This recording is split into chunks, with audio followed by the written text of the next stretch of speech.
Hello, everyone, and welcome to Beyond Deadlines, a podcast where we tackle challenges that schedule leaders come across on a day to day basis. My name is Micah Pipo, and I am a scheduling manager for Intel. And my name is Greg Lawton, and I'm the CEO of an AI schedule management company called Nodes and Links. Each podcast, we designed it to give you frameworks, tactics, and strategies that you can implement right away. Today's challenge is project acceleration. I'll be asking the questions, and Greg is going to be on the hot seat. So, Greg, you ready to jump right into it? Let's go for it. All right. So, you are a director of scheduling at a prominent consultant. You've been dropped into the construction of a new nuclear facility in which there are signs of early schedule delay. The CEO of the construction company has requested you specifically and has asked you to accelerate the project to protect her margins. What do you do? Okay. As always, I need a bit more detail on this one to start. May I ask some questions? No, zero questions. Keep it I'm short. gonna We're on the time. This project's got to be accelerated. You got to get into this. got it. Okay. Right. So first of all, how behind is this program? Well, let's say this nuclear facility is a 3-year build, and Mm-hmm. let's say that it is behind anywhere between what the team thinks 3 to 6 months. Okay. Um, are there any indications of why it is behind? Right now, the initial feedback is that design packages are being released late and out of order, and that is causing then downstream cascading effects. Got it. Are we responsible for design? No. Okay. Um, what is the contractual mechanism for the end date? Contractually, this is a P80 agreed to project. So we actually have agreed to a Monte Carlo simulation in the contract. So movement to P80 date is counted as delay, not just deterministic date. Correct. Got it. Okay. And protecting her margins, that tells me that there's some kind of incentive structure here or some liquidated damages. What is sitting on the project? On the incentive side, Yeah. uh, there's going to be heavy revenue implications if they don't start serving power. They have contracts with local governments, municipalities. They need to fill demand. There's lots of megawatts to be served on the revenue side. Uh, on Got the it. on the Okay. for the client, on our side, there's to protect that revenue. There's Mm-hmm. heavy delays or LDs. So you Oh wow. miss, Okay. yeah. Let's say in magnitudes of these will dramatically change their income statements. Their earning statements, I should say, when that company goes to report. Got it. Okay. So to They summer bit to off a sum. little more than they can chew. Okay. So to summarize, the project is between 3 and 6 months delayed. I'm just going to take that as fact. Obviously, we'd go and do an investigation in the team. I'm just going to take that as fact. The reason for this is late and out of sequence submissions of design packages for my teams to deliver. We're not responsible for the design. That will be a client handover point. We've agreed a P80 position with the client, and the goal is to accelerate the project to protect margins because there's heavy LDs. Okay, cool. So the strategy that I go about in this is I would actually go for statistical acceleration as opposed to deterministic acceleration. And I'll explain that in a second. And I would go for a heavy focus on responses to change requests. So, for example, the fact that we're getting client driven change, i.e., we're getting design packages that are out of sequence and late compared to the required by dates, essentially is a client-driven change. And I would be doing a full change analysis of each of those in the sequence in which we are informed, and then we receive confirmation of that happening. Now, why I'm saying this is because if there's heavy LDs as opposed to an incentive-driven mechanism, what my goal is in terms of acceleration and inverted commas here is to push out the agreed P80 date as long as possible, whilst at the same time implementing actions within our own organization that pulls the P80 date in as much as possible. And I want the biggest difference between the P80 agreed and the internal P80 that we're running to. The difference in those two is our margin. So, question for you. Yep. And this is going to be a little bit chronologically out of order, but now I'm intrigued. So let's rewind back the clock and say you were advising the CEO of this construction company. A Mm-hmm. lot of times, packages, a couple of them will make contractual dates. But if your design packages aren't contractually set up to say, hey, this is when I require the packages, Mm-hmm. then you're on sand. You have nothing to say. They will just deliver, and there'll be some high level designs, but they can play shuffle in between and cause a lot of chaos to your downstream construction. So if you Yep. were advising the CEO now, hypothetically, before that, how to set up those design packages in a way that then protects and actually increases the value of the analysis you're going to talk about later, how would you do Mm-hmm. that? Um, So it's a little bit of a sneaky answer, just because of the way that the contract's been set up in terms of heavy LDs and lots of design packages coming in. What I would do is I would have um, a, a strategy of interconnection and a strategy of separation, and I'll explain those two. So those design packages are required to start construction works. And at the start, we would build up a schedule and a program of works that uses those in the order that's best suited for the build that maximizes the productivity and the utilization of resources. However, if there's in this situation where there's no upside and lots of downside, I would play safe ball. And what I would do is I would have a plan B, which essentially isolates design packages far before the construction actually starts on a design package. And I would put a large amount of float in on our side from when these things are being delivered. And I would isolate them as much as possible so that a delay to a construction package doesn't actually change our plan that much and our productivity rates. It's the whole disruption. So, and this is why I'm saying it's a little bit sneaky. If what we want is, if there is going to be a lot of client-driven change or the potential for it, or if it happens, it's only upside to us. We want to be able to isolate that as much as possible, as opposed to it rippling through our works.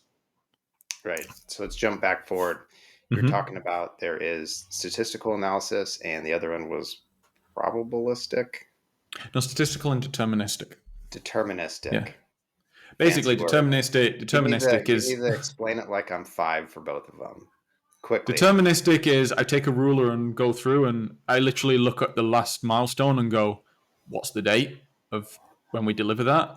Probabilistic is I wobble everything in the program and I measure what the end date is, but because I'm wobbling it, it moves all over the place. And the P80 is 80% of all dates in that wobble finish on or before this date. Gotcha. Okay.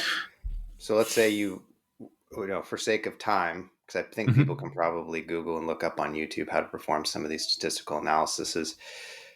Let's say you perform those and you've now come up with a different hypothesis as to why the schedule is delayed. I'll let you riff Mm-hmm. off of that.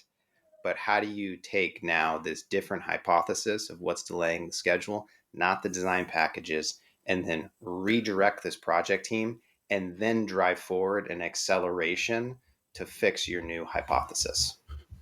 Got it. So let's imagine that the thing that is actually disrupting is variability in productivity. So I've got some teams that are really productive and some teams that aren't, and for some reason I can't spot who's who. It's actually the uncertainty of task duration delivery, which is the thing driving it. Well, here, how about actually this? Let's make it more concrete. Pun Yep. intended. I'm just kidding. It's not going to be concrete. But let's say you came up with two. You have late release of permits, Mm-hmm. and you have a late release or a late mobilization of your contractor, or of your team, your mobilization, your on-site team, and your subcontractors. So you actually have two driving factors. One predominantly on the client side, and let's say one that's actually driven by you. It wasn't like a design or a funding Yep. release issue. You just couldn't get it together in time to get people mobilized. Mm-hmm. Are they mobilized right now in this scenario? Yeah, let's say they mobilize, they just Okay. mobilize late. Got it. Okay. Well, what I would do in this situation is actually look backwards rather than look forward to start with.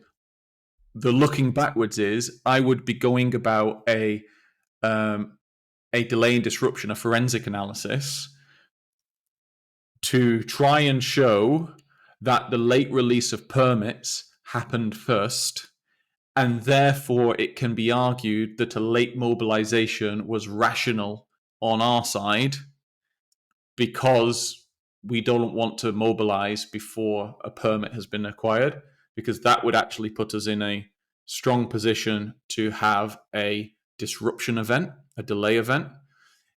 If the late mobilization of people happened and was evident, very evident before a design permit came in, which would be surprising actually, because it depends on how you do this.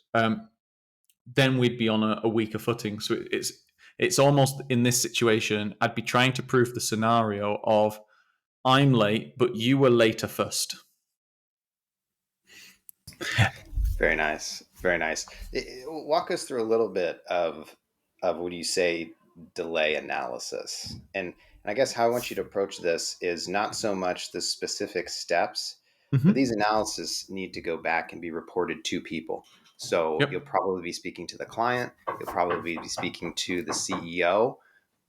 What does that analysis look like? Is it a presentation, a Word doc, Excel files? What are kind of the high level bullet points? In summary, it's a bunch of pictures. It's a bunch of pictures. So you're on the right hand side, you've got the milestones that matter.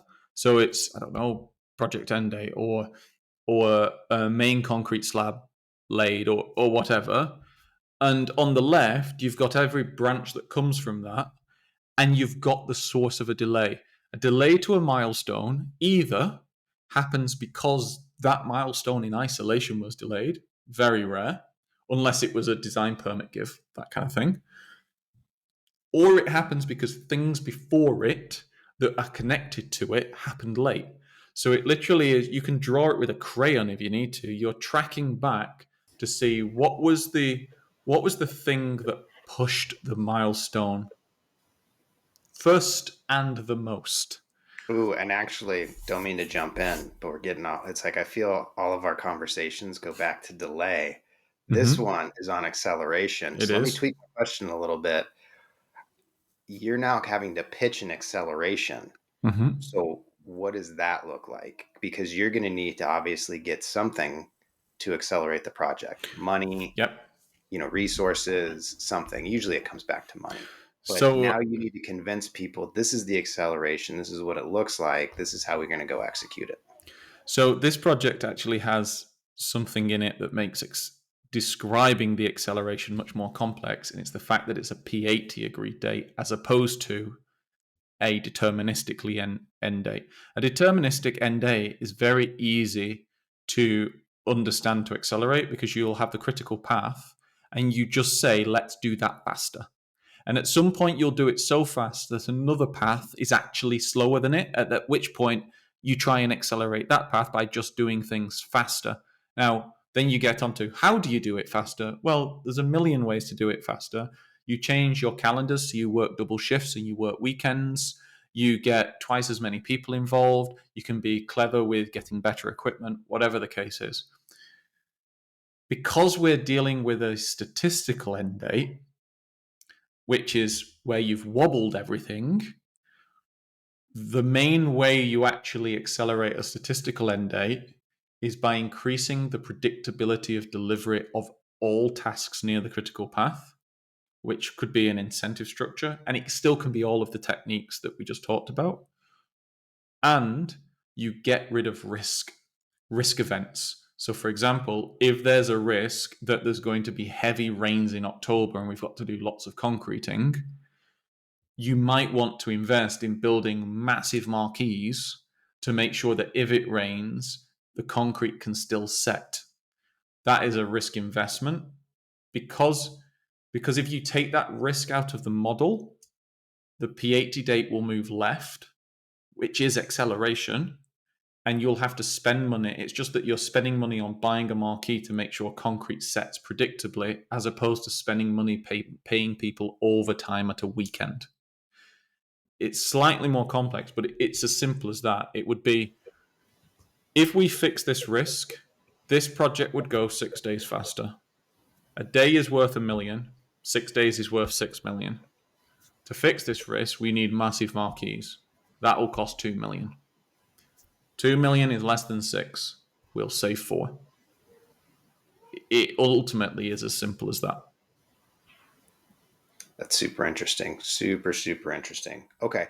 So let's say you've gone through the analysis, you've done your pitches, you have got the accelerations approved. You walk me through how you then go manage those accelerations to ensure that they're executed effectively. I think we've all been on projects before where let's do overtime and double shifts and do all this stuff. And then you never actually know whether if it's going to work or not sometimes. I mean, Very true. sometimes you end up in this fog of gray. So talk me through some specific tactics and strategies of how you then make sure that acceleration that you've pitched and got approved for, now going to spend more client money on, is actually worth what they're spending on. Beautiful. So this is where soft management comes in, because in this situation, I'm the director of scheduling, and it is other people who execute risk actions. It is the risk team, it is the project managers on the site and the superintendents, and it's the engineers. So just what I do as director of scheduling, I find out where opportunity is and I quantify it. I then rely on my colleagues to go and execute it. Now, what I can do to assist that is to make sure that people really understand what exactly we need to do in order to get the result.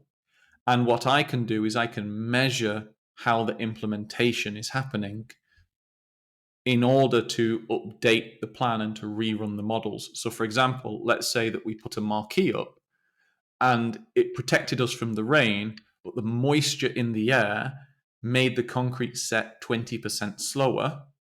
Then we don't have the 6 days. We have 5 days because we've had to wait an extra day for the setting to happen. And I would recalculate that model. Now, we've still made profit in this situation, but you have to actualize it. Where it gets very complicated is when changes start happening under the surface. So if we've got the money to go do this risk action and we're doing it, and then another client-driven change comes in, which we then agree to, the baseline shifts. So ultimately, there's one element which is supporting people to actually execute, and then there's a very complex element which is comparing apples to apples over time so that I can prove that we've made the money that we were forecast to make.